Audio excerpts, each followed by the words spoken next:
सलाम बंधु भाई, क्या हाल है? ठीक ठाक है, बढ़िया है। हाँ, बल्दिया में काम करता है। सही है बंधु भाई। ये देखो भाई, ये देखो भाई सब, ये इधर मजदूरी करते हैं आके बांग्लादेश से बल्दिया में। कितना रातब लेता बंधु भाई? रातब कितना है पैसा? 1100। माशाल्लाह। कितना टका का वीजा लिया? 6 लाख। औज़ुबिल्लाह 6 लाख टका का वीजा लिया यार।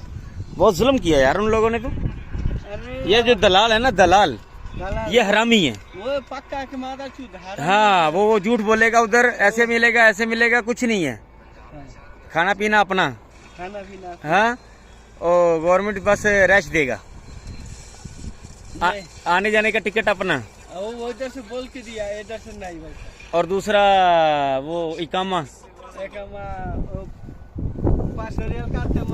अल्लाह अकबर। क्या बनेगा यार इन लोगों का, समझ नहीं लगती यार।